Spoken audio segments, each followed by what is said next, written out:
Josh, you used to be locked in a studio.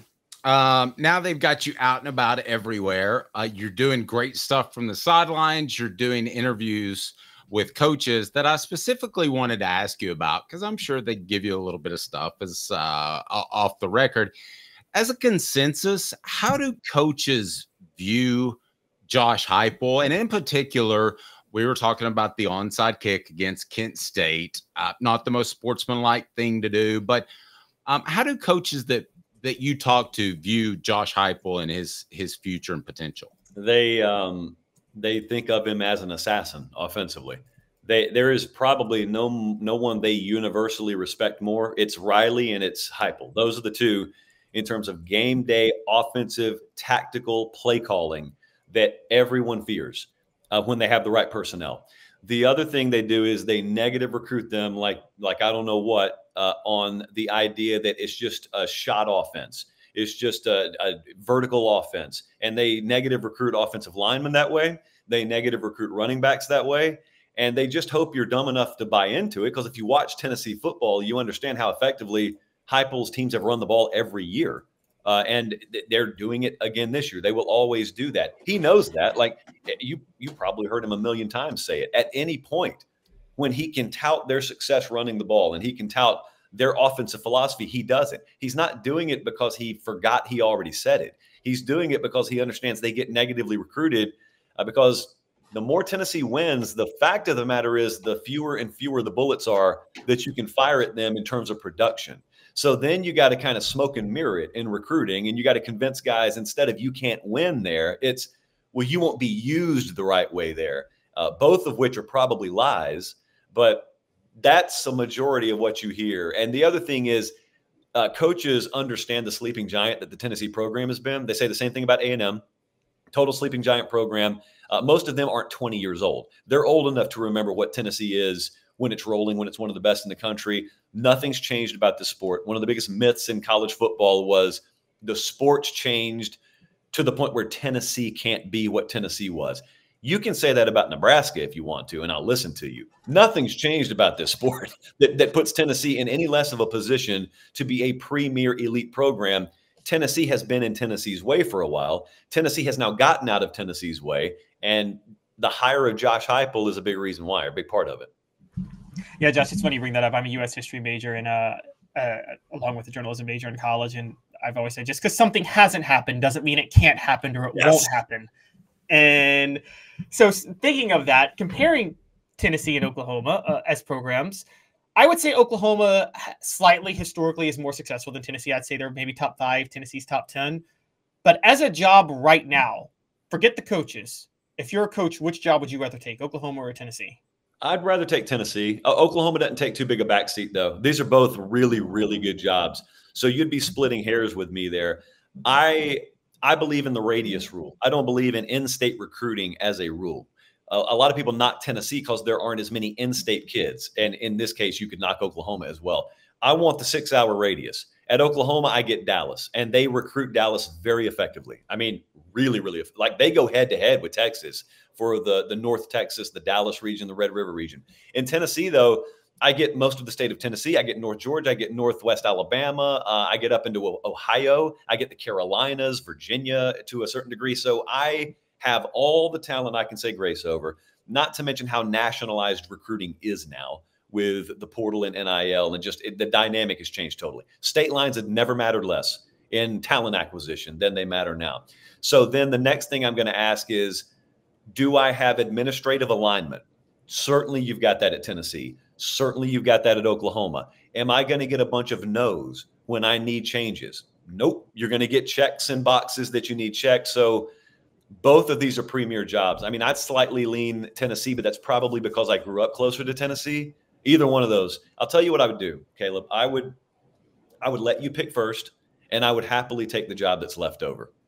Yeah, that would work out. Usually after 2 years, I have a pretty good feel for a coach. I don't with Brent Venables. I don't know if he's going to be there in 3 years. I don't know if he's going to win a national championship. The jury is still so out in my mind. What's your take? we live in a world where Mike Norvell just got within reaching distance of the playoff and hasn't won a game. I know. So it's completely fair to have the jury still out and totally sequestered on a coach that's in his third year.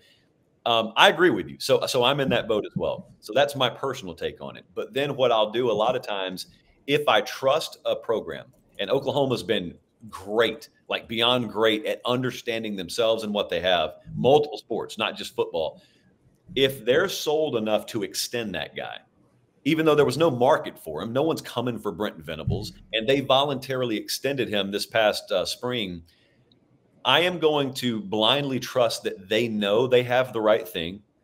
Their talent acquisition has been great. Their top 10 portal, their top 10 recruiting. The attitude, like the DNA of the program this year is starting to take on what a Brent Venables program looks like it should be.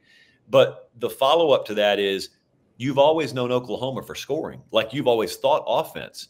And so it's a tough inversion of a program's identity to go from what it was under Lincoln Riley for a long time to what it's going to be under Brent Venables. The question is, can you find the balance? They have not been good offensively so far this year. And they're led by the quarterback they chose, Jackson Arnold, out of the entire country. That's the one they wanted. He won the Elite 11 finals. Like he is their Nico. He's the one they wanted. They got to be better. And so I think it's fair that the jury's still out. Josh Pate of the Late Kick with Josh Pate, nice enough to join us. Hit that like and subscribe button. Caleb? Josh, I want to ask you a couple of college football playoff questions because you and I, in many ways, are on a similar wavelength. I've watched your show, and Dave and I do a football IQ segment every Tuesday for dumb things coaches do. I feel like you should do one for dumb things college football administrators do because I know you're very low on them. I have argued that Tennessee should throw the SEC championship game if they get there, and they're here we go. Here we go. Oh, let me get the string back out. Okay. And, I have said that I would rather use that effort to play a home game in the first round against a group of 5 school potentially than to try to win the SEC title. And then if you get to the second round as a 5 seed, you play the 4 seed, which will be the Big 12 champion, which will probably be worse than the number 8 seed. What are your thoughts on all of that? Okay, so this is going to be one of the big debates generically in college football. Here's what's bothering me about it. There is no clear answer here. So the debate is, would you rather have a first round bye or would you rather have a more favorable matchup? Put another way, is it more valuable to get the bye and then maybe face Ohio State in round 2, or play 2 games instead of 1, risk the injury and the wear and tear, but play 2 teams you'll be favored by double digits against? I don't think there's a clear answer there. It's going to be a case-by-case thing every year. But like, let's say Tennessee versus Texas, SEC championship game. Texas wins that thing. They get the 1 seed and a first-round bye. They are guaranteed to play the 8 versus 9 winner. It doesn't get reseeded. So they're guaranteed to play the 8-9 winner.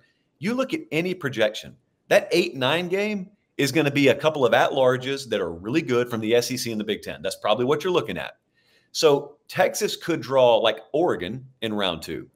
Tennessee could have to play round 1, but it's Liberty and then it's Oklahoma State. Those are their first 2 games.